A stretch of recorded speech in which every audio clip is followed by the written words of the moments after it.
حبايبي صاحباتي اماراتي متابعين مطبخ قمر السيد في القمر، بحبكم في الله. النهارده يا حبايبي هنخش في الموضوع على طول عشان ما نطولش على بعض. عندنا النهارده بيتزا. ان شاء الله هي بيتزا شعبيه طبعا، مش بيتزا ايطاليه ولا كده. فان شاء الله كده كان نفسي والله تاكلوها معايا والله.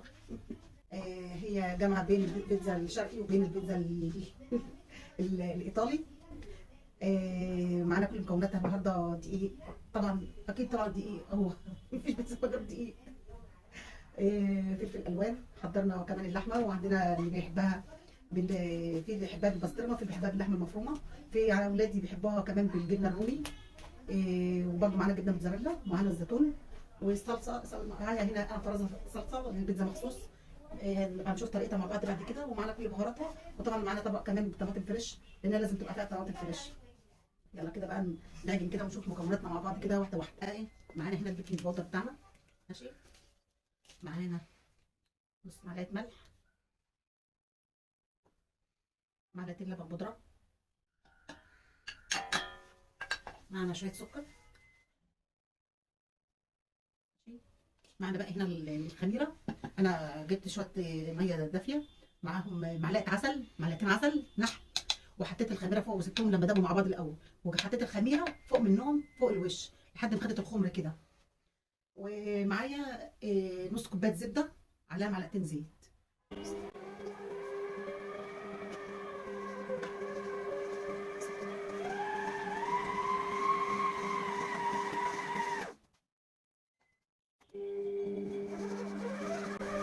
طبعا الوضع على العجين على حسب ما هو عايز. معايا كوبايه لبن بس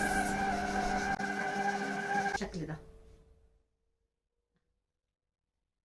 جميله زي الفل. نقفل العجينه كده بالاسترتش كده رد، وهندفيه لحد ما يخمر.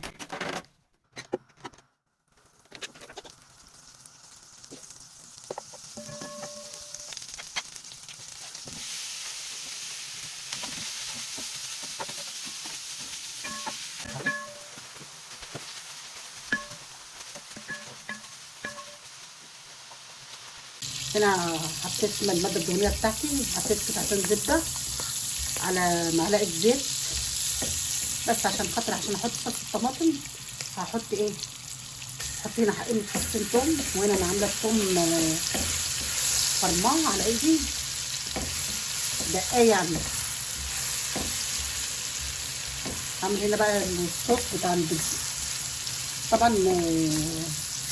يا دوبك بس بشم ريحتها واقوم جايه حاطه الطماطم. معانا هي الصلصه،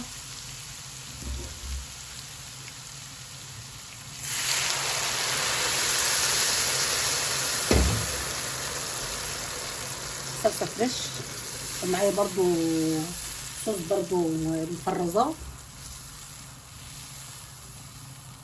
بس تشد حيلها شويه وانا احطها. وهنا معانا صلصه الطماطم، طماطم مفرزاه في الثلاجه في الفريزر، جميله، حمرها جميل جدا. ان شاء الله يبقى لنا فيديو مع بعض نعمل فيه تفريز الطماطم. بسم الله الرحمن الرحيم. هنا كده بقى الصلصه اتسبكت يعني، لسه هحط بقى الملح وكده، وهي كمل تسبيكها، واحط لها بهارات. معايا هنا نص معلقه ملح. طبعا احنا حاطين ملح في كل حاجه، فالراعي ان احنا حاطين ملح.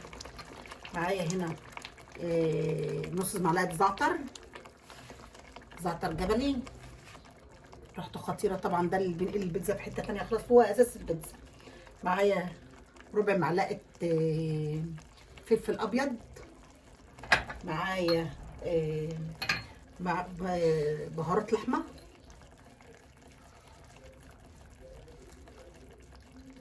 برضو جميله قوي، او ممكن برضو بهارات فراخ، كل الاحوال الاتنين حلوين. هنا بقى معايا هنا شطه حمراء حراقه شويه سبايسي، هحط شعره صغيره. ومعايا هنا بابريكا، معلقه بابريكا، بس انا حطيتهم مع بعض يعني عشان خاطر كركبه يعني وكده. يا جماعه عجينتنا. شايفين؟ بسم الله الرحمن الرحيم. طالعه خلعه وزي الفل.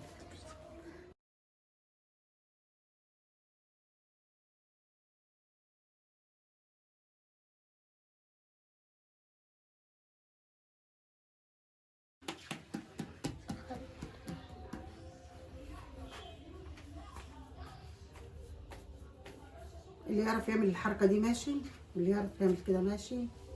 ماشي كده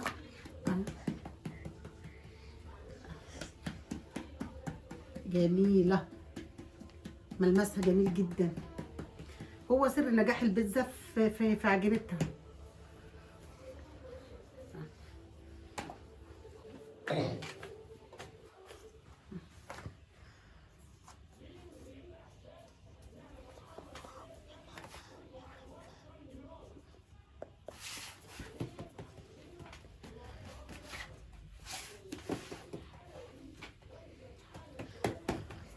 ده الفرق بين المعموله بقالها شويه، معموله بقالها شويه، ده الفرق بينهم.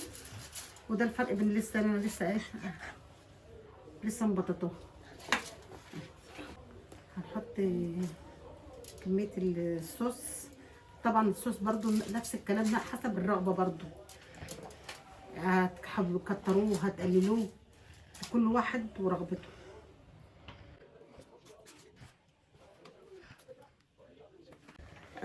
ده زعتر سوري او زعتر لبناني. بصراحه انا نسيت احط منه على صوص البيتزا. ده برضو جميل قوي، ريحته جميله قوي، نسيت اصلا احطه وانا بعمله. فضيت حبه كده. بصراحه يعني انا بحبه قوي، بينقل البيتزا نقله تانيه. هاجي بقى هنا كده احط شريحه اخضر، شريحه اصفر بالشكل ده، وشريحه احمر. الحشو طبعا حسب الرغبه، كل واحد على حسب ما يحب يحشي، لان ده كله اذواق، كل واحد على حسب رغبته. هي بيتزا من الاكلات، من اكتر الاكلات اللي بتحب تجمعيها مكونات. ممكن بقايا فراخ على عندك، ممكن تحط مكان لحمه مفرومه او اي بقايا لحمه، مثلا ما ولادي ما حبوهاش او ما كلهاش، ممكن تعمليها شويه وتحبي تقدر منها الجانب. هنا معانا اللحمه المفرومه. هنحط الكميه اللي تناسبنا طبعا، عايزاها كتير عايزاها شويه، نحط الكميه اللي تناسبك.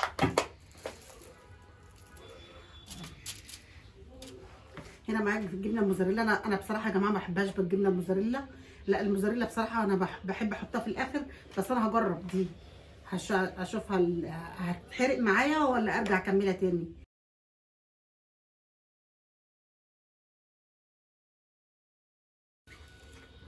بحب انا احط لها جبنه رومي، بصراحه تبقى جميله قوي بالجبنه الرومي.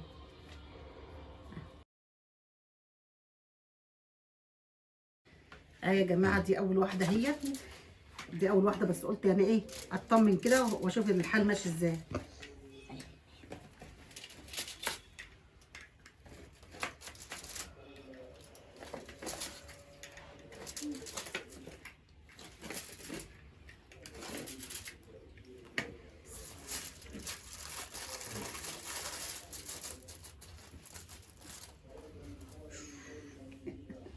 اهي طبعا هي سخنه جدا، انا مش عارفه امسكها وهي بالسخونه ديت.